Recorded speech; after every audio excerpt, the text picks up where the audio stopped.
자신의 경험을 바탕으로 쓴 소설 인간의 굴레에 나오는 내용입니다. 주인공 필립은 어느 날 저녁 성경을 읽다가 내가 기도하고 구하는 것은 무엇이든지 받았다고 얻었다고 믿어라. 이 말씀을 보게 됩니다. 그는 한쪽 다리를 저는 장애인이었습니다. 이 말씀에 강력한 도전을 받고 진심으로, 정말 진심으로 믿고 그날 밤 열심히 기도했습니다. 그리고 편안한 마음으로 잠자리에 들었습니다.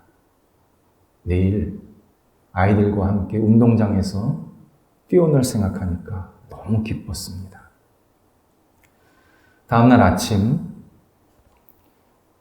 평소 느낌 그대로입니다. 그런데 하나님을 의심하지 않으려고 자기의 다리를 쳐다보지도 만지지도 않았습니다. 그리고 침대에서 힘차게 일어나서 걸었습니다. 절뚝이었습니다. 그 후로 주인공은 평생 기도하지 않습니다. 소설의 작가 서머스 몽은 어릴 때부터 말 더듬는 어려움을 겪었습니다. 그는 의학을 전공할 만큼 명민한 사람이었지만 말을 잘 못해서 얼마나 스트레스를 받고 때로 따돌림을 당했는지 모릅니다. 그래서 어릴 때부터 이 장애를 좀 고쳐주세요. 오랫동안 기도를 합니다. 하지만 성년이 되어서도 이 어려움은 나아지지 않았고 결국 자신은 하나님을 떠났다. 신앙의 자리를 떠났다. 그렇게 고백을 합니다. 기도를 해본 사람은 누구나 다 경험하는 겁니다. 기도는 이른 시간 내에 응답받는 것보다 오랫동안 응답받지 못하는 기도가 더 많습니다.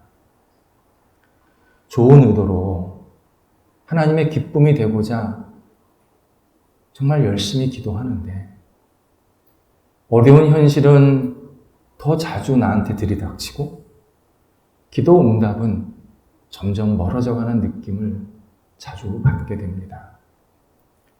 그래서 어떤 신앙인은 기도를 신실하고 믿을 만한 분인데 너무 멀리 계셔가지고 받지 못할 편지를 계속 보내는 일이라고 그렇게 생각을 하기도 합니다. 그러다 보면 기도를 했다가 안 했다가 어떨 때는 이걸 기도했다가 어떨 때는 그걸 포기했다가 그러한 반복된 기도 생활을 할 때가 있습니다.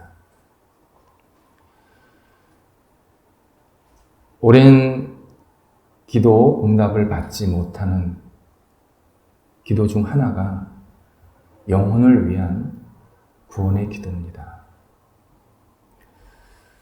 아마 우리 모두는 저 포함해서 정말 오랫동안 내 가족, 내 친구, 내 주변 이웃들의 구원을 위해서 기도하고 있습니다. 우리가 기도하는 것을 만약에 하나님이 들어주셨다면 제 옆에 100명, 1000명도 더 있었을 것입니다. 믿는 사람이. 하지만 그렇게 오랫동안 기도하지만 쉽게 우리 주변 사람들의 마음이 돌이키지가 않습니다. 그러다 보면 자주 기도를 잊기도 하고 포기할 때도 있습니다. 예수님께서 마태복음 16장 26절에서 이런 말씀을 하십니다. 천하를 얻고도 영혼을 잃으면 아무 소용이 없다. 온 세상을 내가 다 얻고도 영혼의 구원을 받지 못하면 아무 의미가 없다라는 뜻입니다. 이 말씀은 누구든지 가장 중요하게 기도해야 할 것은 영혼의 구원. 그것이 지속적으로 해야 될 기도고 포기하지 말아야 할 기도고 반드시 우선해야 할 기도임을 우리들에게 알려주셨습니다. 번영과 안정이 있지만 영혼의 구원이 없으면 그 사람의 삶은 그 끝이 모래성에 불과하다는 겁니다. 마치 평생 인스턴트 식품 먹는 것과 같습니다. 인스턴트 식품은요, 아무리 맛있어도 인스턴트입니다. 영혼의 구원을 얻지 못하면 사는 맛, 진정한 기쁨과 감사를 내가 깨닫지를 못합니다. 그저 뭔가는 하는데, 그리고 잘 되는 것 같은데 진정한 마음의 만족감이 생기지를 않습니다. 그래서 계속 성을 쌓기는 쌓는데 모래성을 쌓는 그러한 모습과 같습니다. 우리가 우리 주변에 또는 가족의 건강, 일, 또 그 사람의 장래, 생활 이런 것들을 위해서 계속 기도 당연히 해야 되지만 가장 우선으로 해야 될 기도는 그의 영혼의 구원. 우리 가족의, 내 친한 친구의, 또 내가 잘 아는 이웃의 영혼의 구원을 가장 우선적으로 기도할 수밖에 없습니다. 또 예수님께서 하신 이 말씀은 우리가 구원을 위해서 기도하면 하나님의 뜻 안에서 언젠가 반드시 응답하시겠다는 약속이 들어있는 말씀입니다. 하나님은 우리의 영혼 구원이 세상에서 가장 중요하다는 거 아십니다. 그래서 우리의 기도를 들으시고 절대 그냥 땅에 떨어뜨리시질 않습니다. 그래, 내가 알지. 네 자녀, 네 부모, 네 친구, 네 이웃, 네 영혼 구원하는 거 알지. 그래서 하나님께서 반드시 어떤 형태로든 구원을 이루어 주십니다. 그리고 응답해 주십니다. 다만 우리가 기간을 정하지 말아야 합니다. 1년, 2년 기도하면 되겠지? 아닙니다. 때로는 10년, 때로는 평생을 기도할 수밖에 없습니다. 중요한 것은 하나님을 믿고 기도하는 겁니다.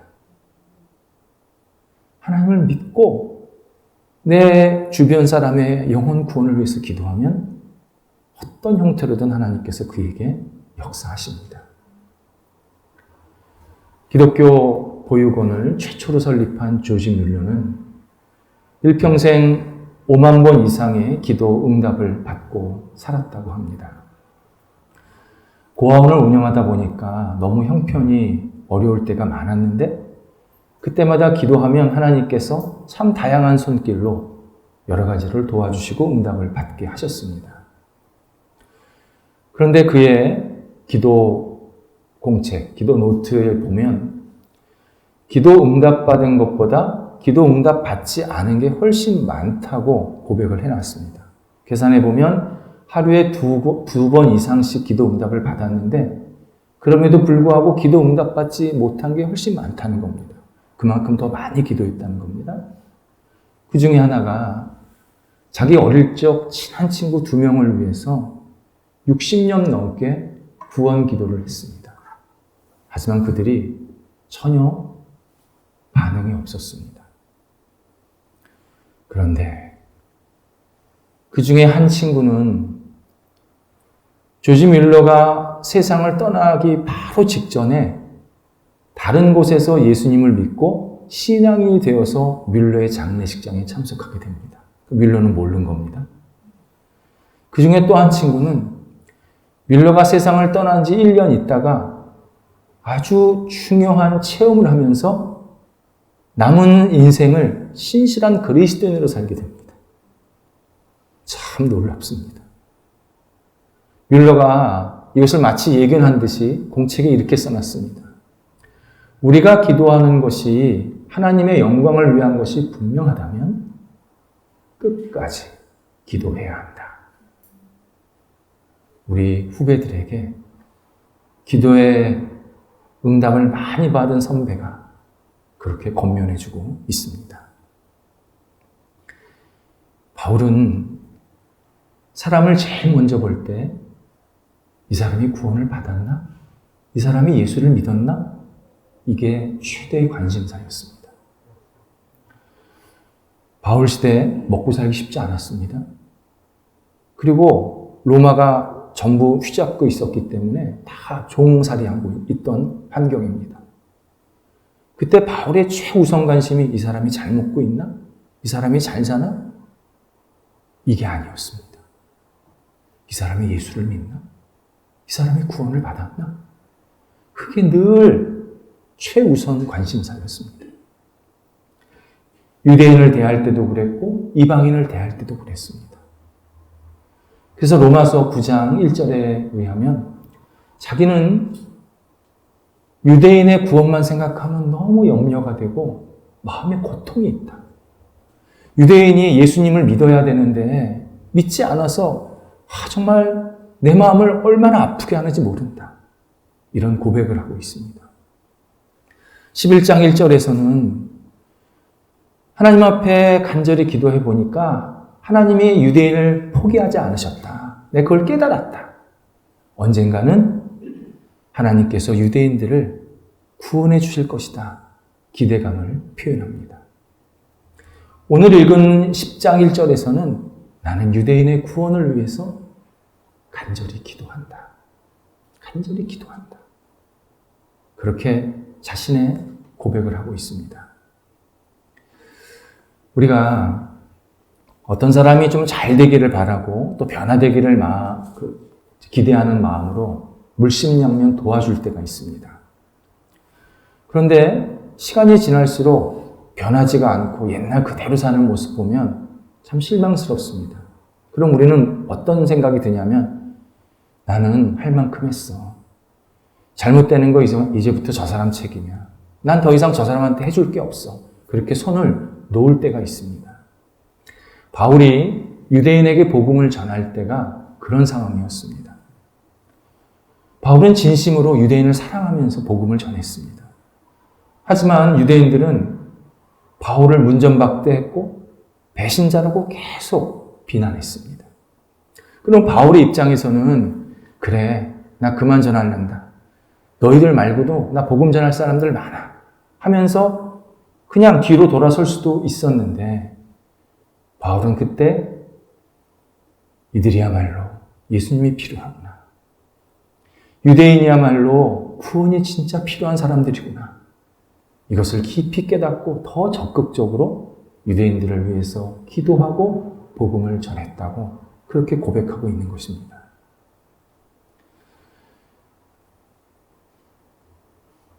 우리가 어떤 일을 할 때 기대감이라는 게 있습니다.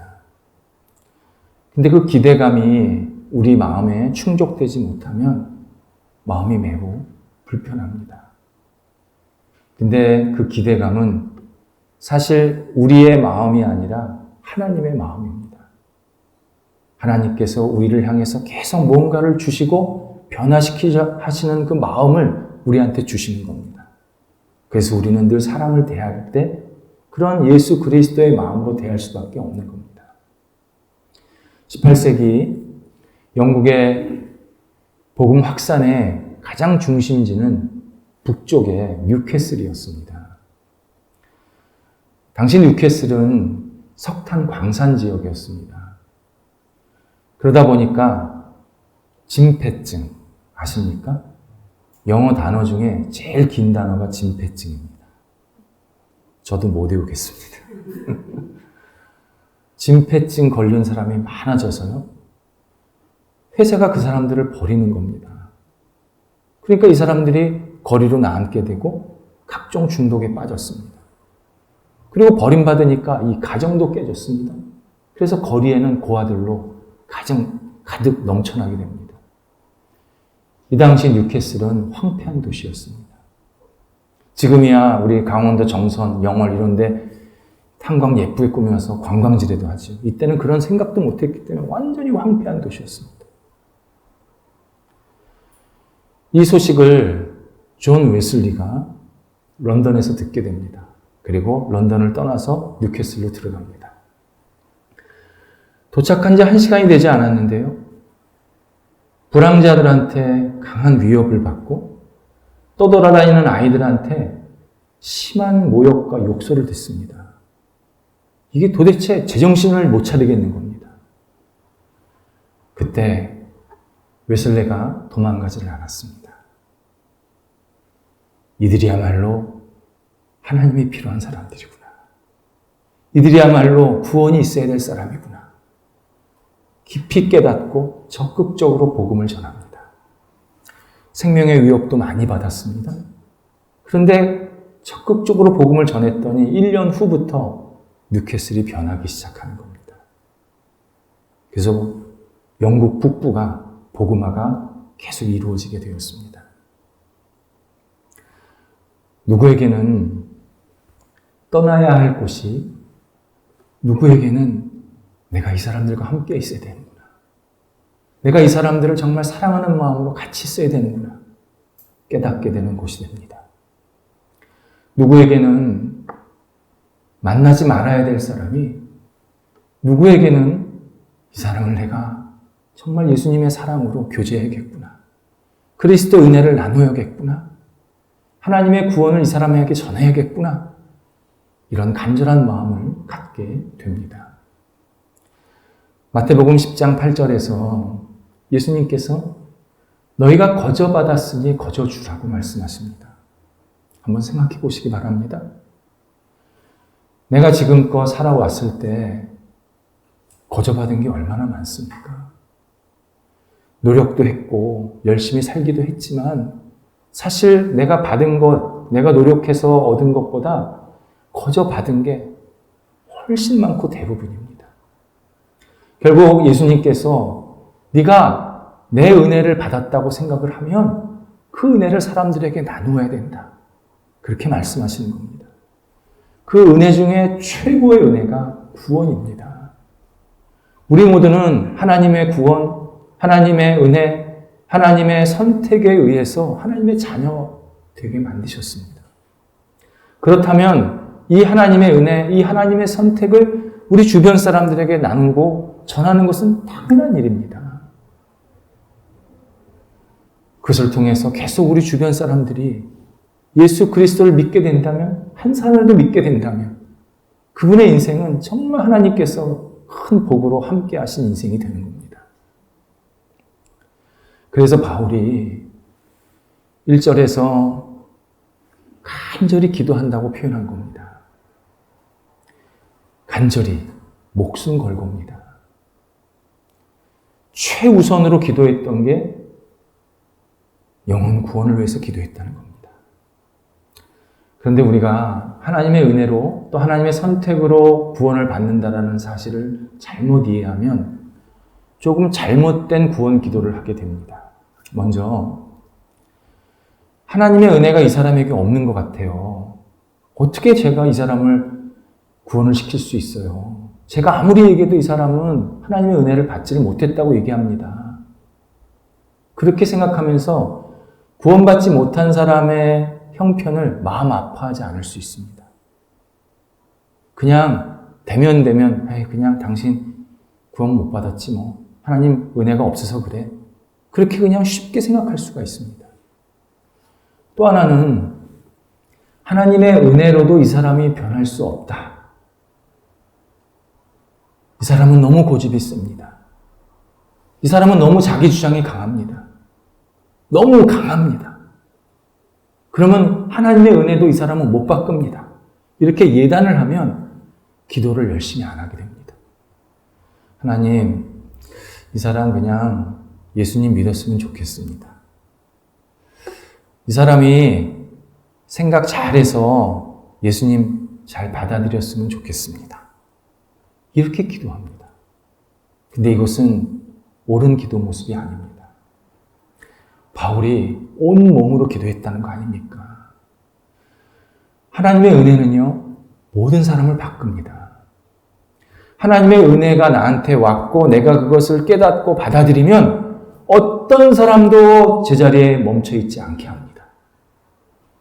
내가 하나님의 은혜를 받지 않았다고 생각하기 때문에 변화가 없는 겁니다. 하나님의 은혜를 내가 받았다고 깨닫고 받아들이면 그 사람은 새로운 인생이 시작이 됩니다.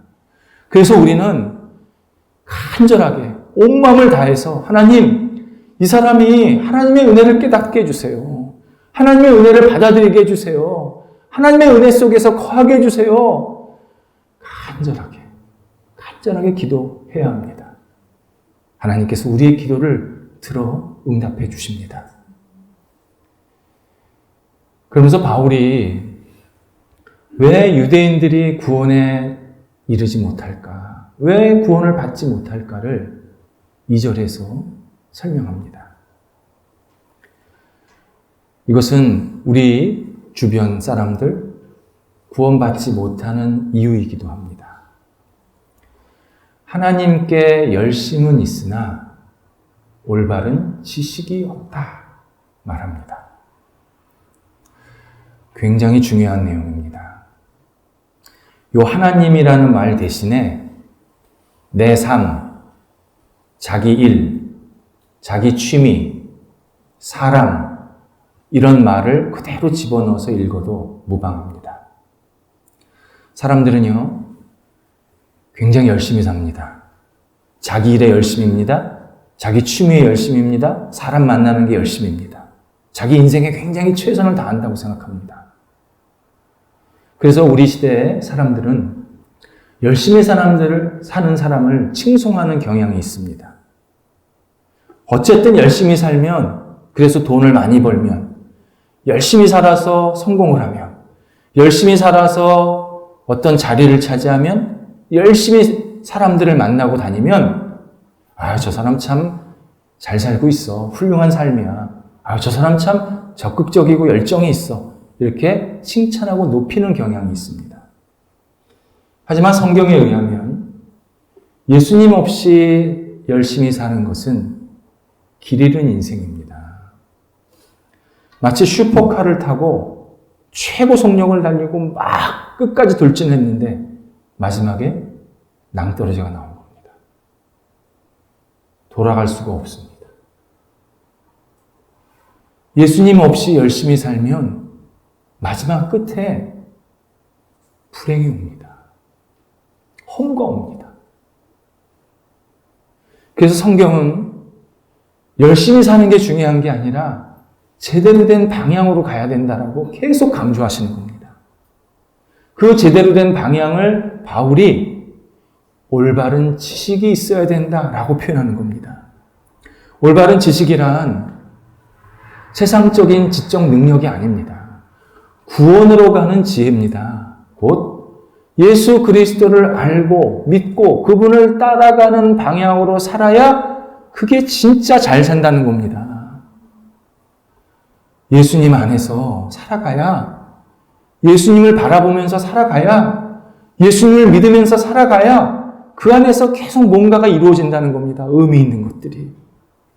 그래서 그 사람이 마음속에 기쁨과 감사함을 가지고 계속 앞을 향해서 나갈 수 있게 됩니다. 예수님께서 이 땅에 오신 이유도 그렇습니다. 예수님이 누구인지 사람들에게 알려주시면서 오직 예수님 안에서 살아야, 예수님 믿고 살아야 그 사람의 인생이 진정한 복이 있고 기쁨이 있다는 것을 계속 가르쳐 주시기 위해서, 전해주기 위해서 이 땅에 오신 겁니다. 예를 들어 마가복음 1장에서 베드로 장모의 열병을 예수님께서 고쳐주십니다.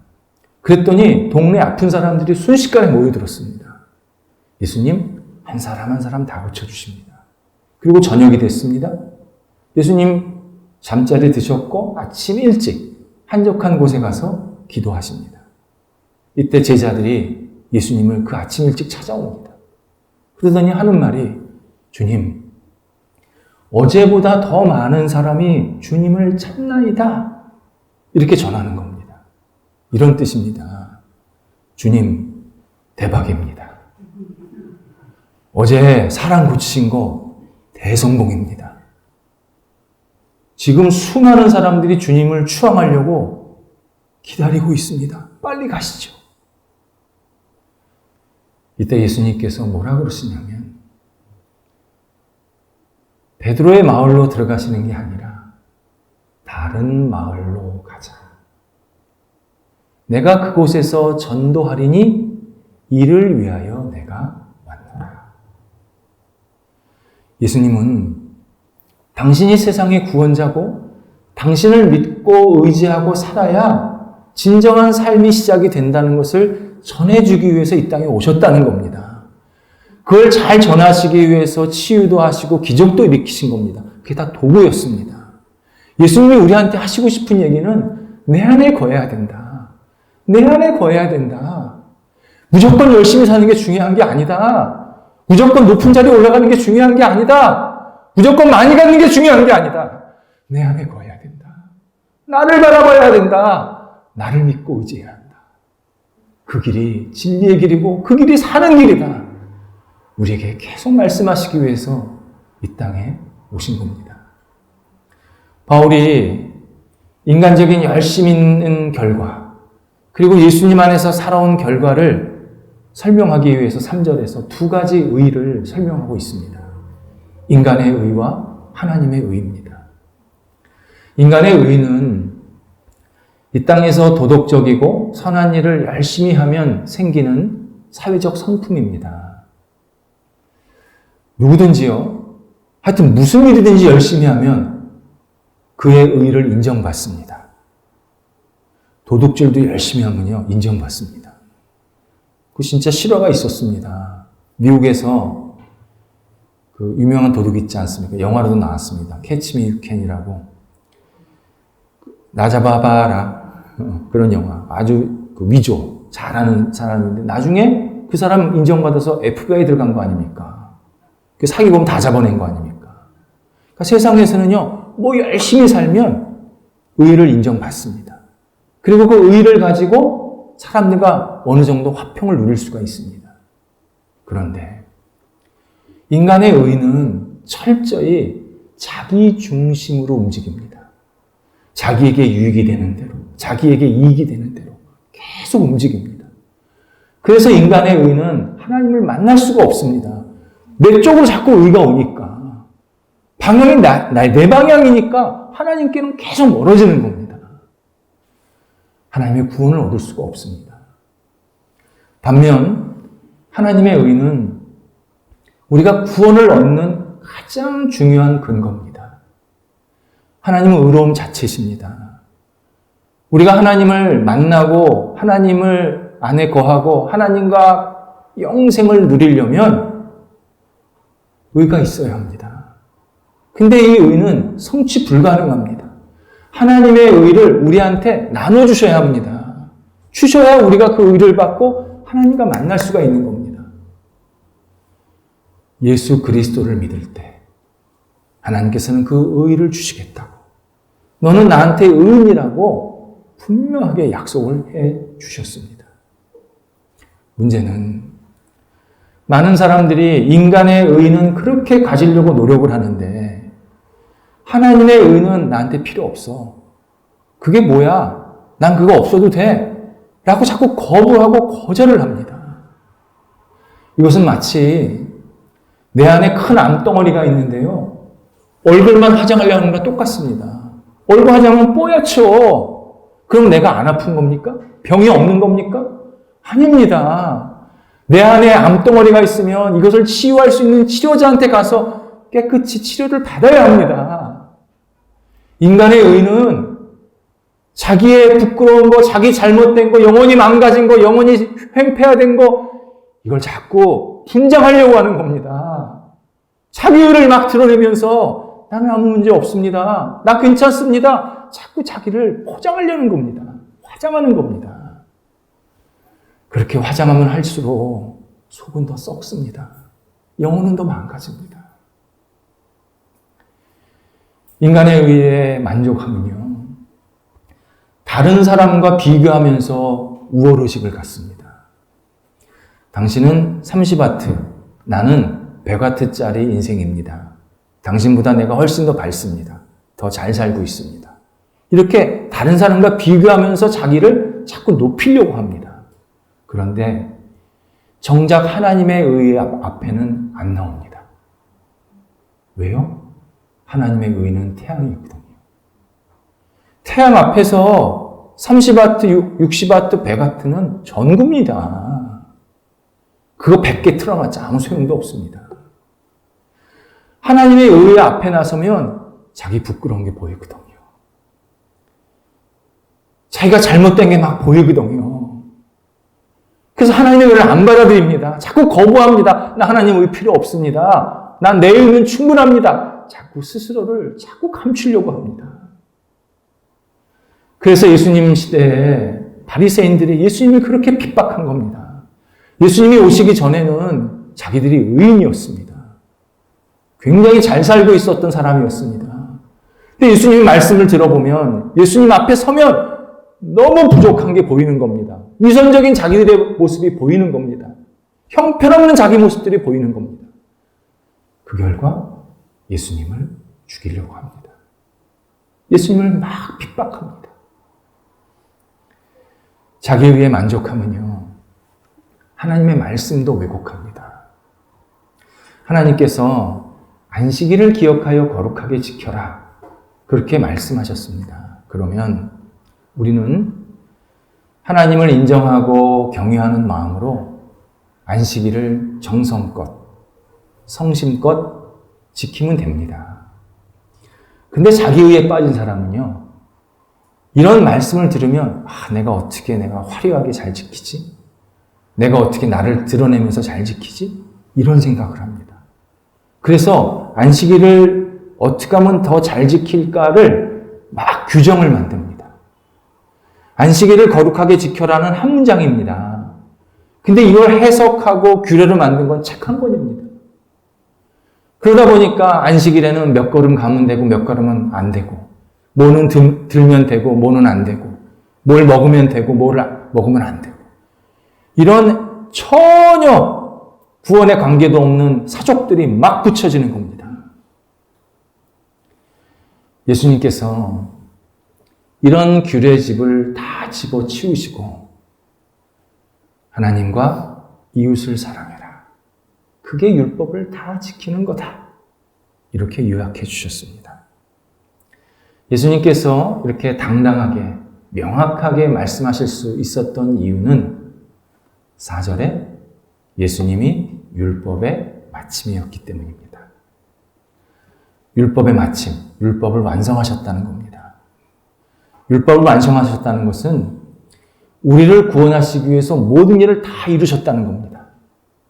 하나님께서 율법을 주신 이유가 하나님의 구원을 그들에게 허락하기 위해서 율법을 주신 건데, 하나님을 인정하라고. 예수님께서 이 땅에 오셔서 우리를 위해서 하신 일들은 우리가 그분만 믿고 의지할 때 그냥 구원에 다 들어가게 만들어 주셨다는 겁니다. 다른 게 필요 없다는 겁니다. 그냥 예수 그리스도만 믿고 따르면 우리는 모두 안전하게 구원에 들어갈 수 있다고 약속해 주셨습니다. 마태복음 3장에서 예수님께서 세례 요한에게 세례를 받으러 나오십니다. 이때 요한이, 주님, 어떻게 저한테 세례를 받으십니까? 제가 주님께 세례를 받아야 하지요, 하면서 거절하려고 했습니다.